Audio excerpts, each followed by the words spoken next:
प्यारे बच्चों, स्वागत है आपका हमारे YouTube channel global study by Kulwinder Singh.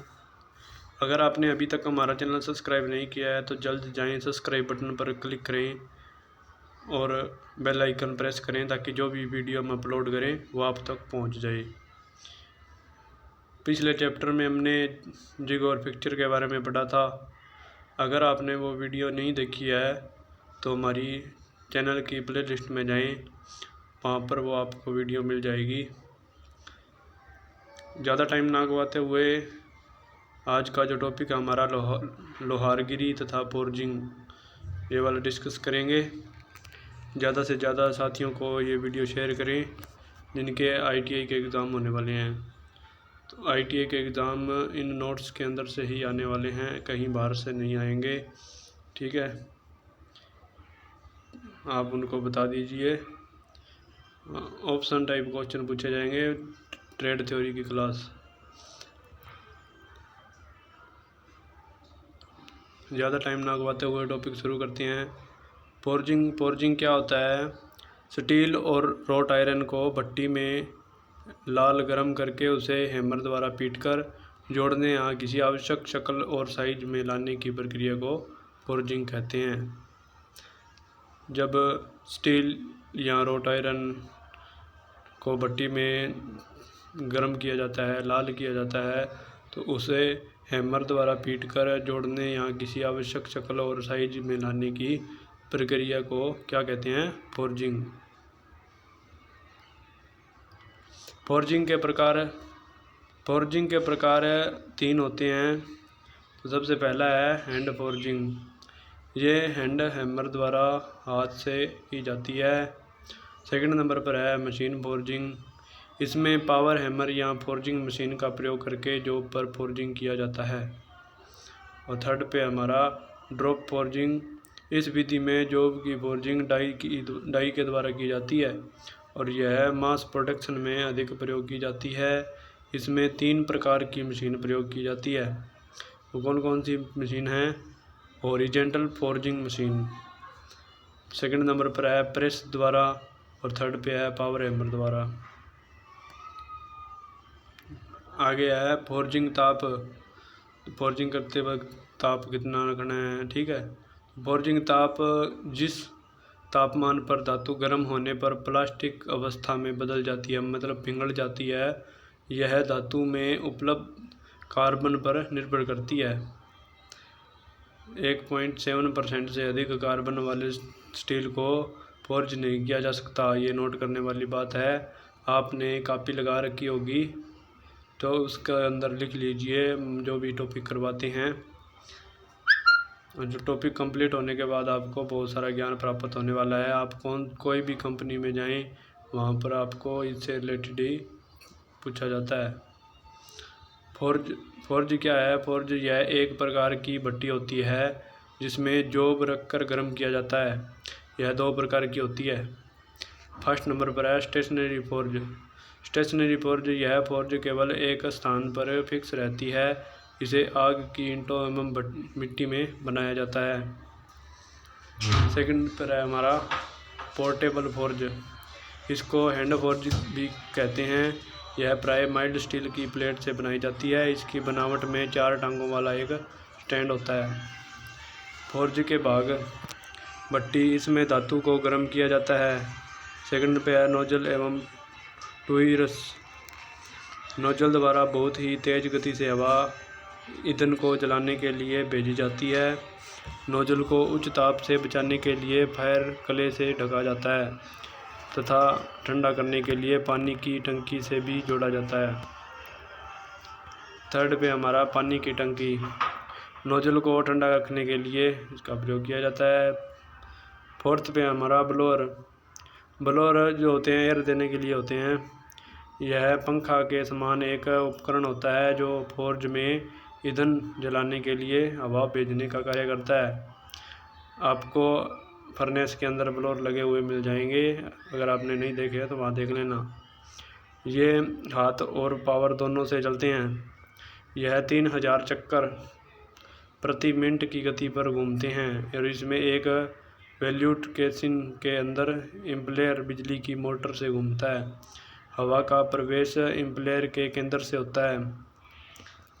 5th number पे है हमारा हवा वाल्व, हवा की गति को कंट्रोल करने के लिए। 6 नंबर पे है हमारा हुड एवं चिमनी। चिमनी क्या होती है? फोर्ज के ऊपर हुड व हुड के ऊपर चिमनी लगी होती है जिससे धुआं बाहर जाता है। धुआं बाहर जाने के लिए चिमनी का प्रयोग किया जाता है। 7th पे हमारा बेलचे, रेंक तथा पोकर। पोकर क्या होता है? इनका प्रयोग भट्टी की आग बनाने, कोयले के खिंगर निकालने के तथा रुकी हुई नोजल के मुख से राख हटाने के लिए प्रयोग किया जाता है। 8th पे हमारा स्प्रिंकलर। भट्टी में चारों तरफ फैली आग के ऊपर पानी डालकर ठंडा किया जाता है ताकि भट्टी के मध्य में आग बनी रही। और भट्टी में प्रयोग किया जाने वाला ईंधन, भट्टी में प्रयोग किया जाने वाला ईंधन क्या होता है? जैसे चारकोल हो गया। चारकोल यह कोयला लकड़ी को जलाकर प्राप्त किया जाता है। यह बिना कठिनाई के जल जाता है। इसकी आग स्पंट होती है, धुआं खिंगर नहीं बनाते और इसमें धातु को गर्म करने की शक्ति कम होती है, इसलिए इसका प्रयोग केवल धीमी आंच के लिए किया जाता है। लोहारी काम में इनका प्रयोग कम होता है। 2nd पे हमारा स्टीम कोक। यह कोयला खानों में से निकला हुआ खनिज पदार्थ है। यह धातुओं का तापमान शीघ्र ही प्लास्टिक स्थिति तक ले आता है और इस कोयले से धुआं बहुत निकलता है और इससे खिंगर भी बहुत निकलती हैं। भट्टी में यह कोयला प्रयोग करना चाहिए जिसमें सल्फर आदि तत्व कम हो। यह कोयला सस्ता होता है इसलिए इसका प्रयोग सर्वाधिक किया जाता है। 3rd पे हमारा कोक कोयले का ही रूप है। यह कोयला स्टीम कोल में से उड़ने वाले पदार्थ को निकालने के उपरांत प्राप्त होता है। यह बहुत साफ आग बनाता है, इसमें खिंगर बनने की संभावना बहुत कम है और इसको जलाने के समय अधिक लगता है। यह महंगा होता है। इसका प्रयोग फोर्ज वेल्डिंग में होता है और यह मुख्यतः ढलाई की भट्टियों में प्रयोग किया जाता है। आगे है फोर्ज शॉप में प्रयोग होने वाले टूल। तो फोर्ज शॉप में प्रयोग होने वाले टूल कौन कौन से हैं? निहाई, एनविल। निहाई को एनविल बोलते हैं, एनविल को निहाई बोलते हैं भाई, याद कर लेना। फोर्जिंग करते समय भारी चोटों को सहने के लिए सुदृढ़ आधार का प्रयोग करते हैं और उसे निहाई कहते हैं। इसकी बॉडी माइल्ड स्टील की बनी होती है और तथा फेस पर टूल स्टील की प्लेट वेल्ड की होती है। इसका भार 80 से 300 किलोग्राम होता है। इसका साइज वर्किंग फेस की चौड़ाई से लिया जाता है और इसे स्टैंड पर रखकर प्रयोग किया जाता है। और इसके भाग एवं कार्य है। तो सबसे पहला मतलब निहाई का जो भाग होता है वो बॉडी, यह मुख्य भाग है जिसमें सारे भाग जुड़े होते हैं। 2nd पे है फेस। फोर्जिंग के सभी कार्य इसी पर होते हैं। हार्डी छिद्र, यह वर्गाकार छिद्र होता है जिसमें लोहारी औजारों की वर्गाकार शंकों को स्थिर रखने के लिए काम में लाया जाता है, जैसे हार्डी, स्वेज तथा पुलर टूल आदि। 4th पे हमारा गोल छिद्र, यह आर पार छिद्र होता है जिसे छोटे छोटे व्यास की छड़ों को मोड़ने या पंच के द्वारा सुराख करने के लिए प्रयोग में लाया जाता है। 5th पे है बिक या हॉर्न। न्यायी का यह नोकदार भाग है जो जोबों को भिन्न भिन्न आकारों में मोड़ने में काम आता है। 6th पे हमारा कटिंग स्पेस, यह फेस और बिक के बीच वाली छोटी जगह है जिस पर गर्म या ठंडी धातु को छेनी से द्वारा काटा जाता है। 7 पे हमारा टेल, यह बिक के विपरीत सिरे पर बनी होती है। इस पर जॉब को समकोण पर मोड़ा जाता है। आगे है स्वेज ब्लॉक। स्वेज ब्लॉक क्या होता है? स्टील का चौरस ब्लॉक होता है और यह कास्ट स्टील का, इसमें भिन्न भिन्न आकार एवं साइज के आर पार छिद्र होते हैं तथा किनारों पर अलग अलग साइज व सेक्शन की झिर्रियाँ बनी होती हैं। स्वेज ब्लॉक जॉब को मोड़ने, तोड़ने और पंचिंग आदि के लिए प्रयोग में लाए जाते हैं। इसे भी स्टैंड पर रखकर प्रयोग में लाया जाता है। आगे संडासी या टोंग्स। टोंग्स क्या होता है? संडासी का कार्य जॉब को गर्म करते समय पकड़ना तथा उसकी पिटाई के समय भी इसका प्रयोग किया जाता है। यह माइल्ड स्टील का मध्यम कार्बन स्टील की बनी होती है। इन्हें एक रिवेट द्वारा जोड़ा जाता है। लोहारी में इसका प्रयोग की जाने वाली संडासियों की कुल लंबाई 400 mm से 500 mm होती है तथा जबड़ों की लंबाई 60 mm से 160 mm तक होती है। टाइप ऑफ टोंग्स आगे है टाइप ऑफ टोंग्स। तो first type of tongs plate tongs. यह दो प्रकार की होती है। पहली ओपन माउथ, जो प्लेट चपटे वर्गाकार या दूसरे समतल सतह वाले मोटे पार्ट्स पकड़े जाते हैं। इसके प्रमुख भाग हैं बिट, रिवेट, हैंडल। और दूसरी क्लोज माउथ, इसका मुंह है आगे से बंद होता है। इसका प्रयोग पतली शीटों को पकड़ने के लिए किया जाता है। सेकंड पे हमारा पिकअप टोंग्स। इस प्रकार की टोंग्स का मुंह आगे से गोल बना होता है जिसके द्वारा गोल आकार की जो पकड़ी जाती है, जैसे रिवेट या गोल पार्ट। इसका प्रयोग टेम्परिंग करते समय मेटल पार्ट को पकड़ने के लिए होता है। थर्ड पे हमारा होलो बिट टोंग्स। इसे राउंड नोज टोंग्स भी कहते हैं। इसका प्रयोग गोल व षटभुज जॉब को पकड़ने के लिए किया जाता है और इसका मुंह सामने की तरफ होता है। फोर्थ में हमारा बोल्ट टोंग्स। इसका प्रयोग बोल्ट पकड़ने में किया जाता है। फिफ्थ पे हमारा साइड टोंग्स। इस टोंग्स का मुंह आगे से 90 डिग्री पर मुड़ा होता है। इस जॉब में पास पास सुराख होते हैं, वहाँ पर इस टोंग का मुंह फंस जाता है और मजबूती से पकड़ा जाता है। सिक्स्थ पे हमारा एंगल आयरन टोंग्स। इस टोंग का प्रयोग एंगल आयरन को पकड़ने के लिए किया जाता है। Seventh square tongs. इसका प्रयोग स्क्वायर या आयताकार टोंग्स पकड़ने के लिए करते हैं। हथौड़े तथा घन। हथौड़े लोहार के द्वारा प्रयोग किए जाने वाले हथौड़े का भार 0.5 से 2 किलो तक होता है और यह 3 प्रकार के होते हैं: ball pin hammer, straight pin hammer, cross pin hammer. सबसे पहले घन है। घन भारी चोट के लिए घन प्रयोग किए जाते हैं। इसका भार 2 किलो से 10 kg तक होता है। इसका हत्थे की लंबाई जो होती है वो 700 से 900 mm तक होती है और इसके भी 3 प्रकार हैं: double face, stretch pin, cross pin. बहुत बड़े बड़े जॉबों को फोर्ज करने के लिए पावर हैमर प्रयोग में लाए जाते हैं। इसके 4 प्रकार हैं: single power hammer, drop power hammer, pneumatic power hammer और स्टीम पावर हैमर।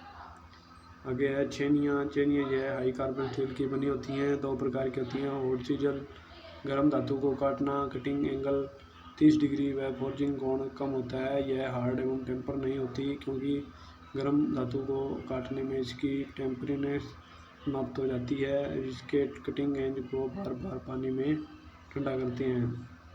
सेकंड पे हमारा कोल्ड सीजल, जो चीज़ें ठंडी बहुत धातु को काटने के लिए काम आती है। कटिंग एंगल 60 डिग्री और कटिंग एंज और हार्ड एवं टेम्पर होता है। हार्डी क्या होती है? गर्म या ठंडी धातु को काटने के काम आता है। इसकी नीचे की शेंक वर्गाकार होती है। यह निहाई के हार्डी होल में फिट होती है। गाउज क्या होता है? यह भी एक कटिंग चीजल है। इसका रेंज सीधा न होकर गोलाई में होता है। इसका प्रयोग गोलाकार या टेढ़ी मेढ़ी आकार की धातु को पकड़ने में होता है।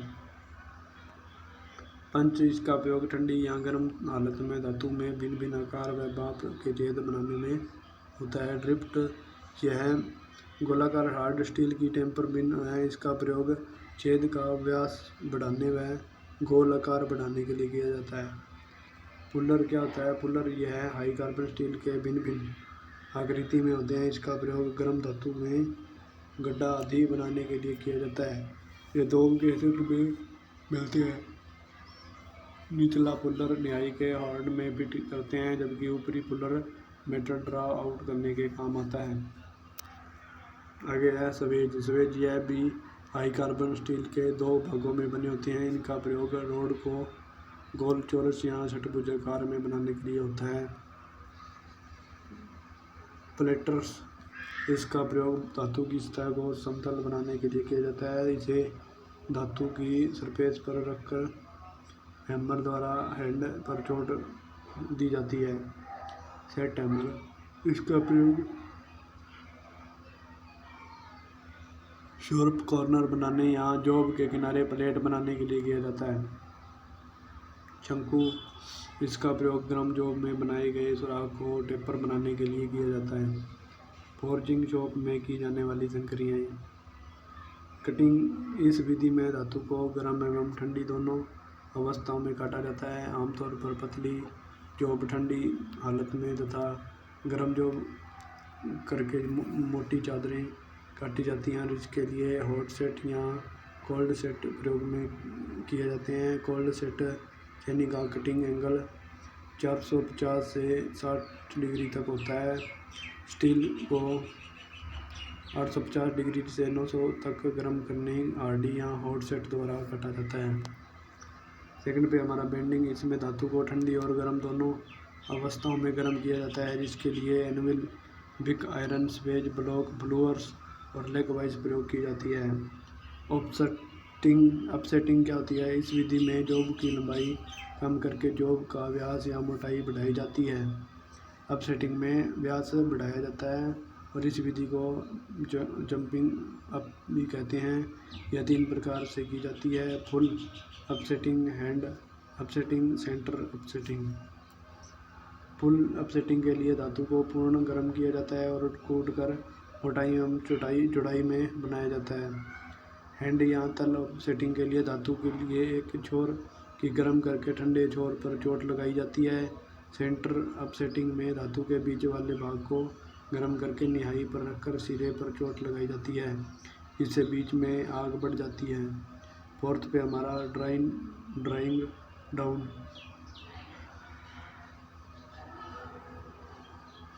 इस विधि में धातु को लंबाई में बढ़ाया जाता है। रॉड आयरन को वाइट हीट तक गर्म करना चाहिए, अन्यथा फोर्जिंग करते समय उसके फटने या डर रहता है। इसमें इसकी नॉकिंग की जाती है। इसके लिए बिग फेस एंज या पुलर सेट का प्रयोग किया जाता है। यदि जॉब के किसी विशेष भाग की लंबाई को बढ़ाना हो तो उस स्थान पर सेट हैमर का प्रयोग किया जाना चाहिए। इस प्रक्रिया को सेटिंग डाउन कहते हैं। फिफ्थ में हमारा forge welding.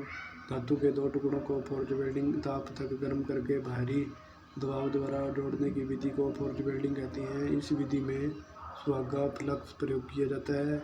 Mild steel, road iron और कार्बन स्टील को वेल्ड करने के लिए 1215 डिग्री सेल्सियस से 1400 डिग्री तक गर्म किया जाता है। 6 पे हमारा पंचिंग व ड्रिफ्टिंग। पंच के द्वारा गर्म धातु सुराख काटना, पंचिंग द्वारा सुराख को टेम्पर करना ड्रिफ्टिंग कहलाती है।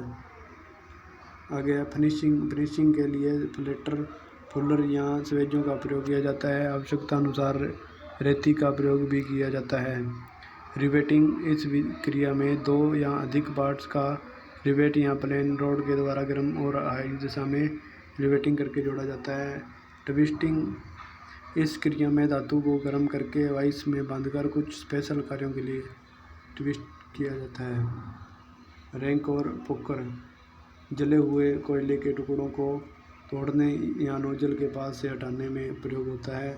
शोवल, इसका प्रयोग भट्टी में कोयला डालने और निकालने के लिए किया जाता है। स्प्रिंकलर, भट्टी में फैली चारों तरफ आग को बुझाना ताकि आग मध्य में जलती रहे। इसके द्वारा भट्टी के बाहरी रिंग को गीला करके रखा जाता है। फोर्जिंग में तापमान जानने के लिए 500 degree Celsius dull brown, 600 degree Celsius red, 800 degree Celsius dull cherry red, 1100 degree Celsius में येलो, 1300 डिग्री सेल्सियस में वाइट। फोर्जिंग के लिए तापमान रोट आयरन के लिए, माइल्ड स्टील के लिए, मीडियम कार्बन स्टील के लिए, हाई स्पीड स्टील के लिए तांबा, स्टील, पित्तल, मैग्नीशियम तथा एल्यूमिनियम, ये यहाँ पर तापमान दिया हुआ है।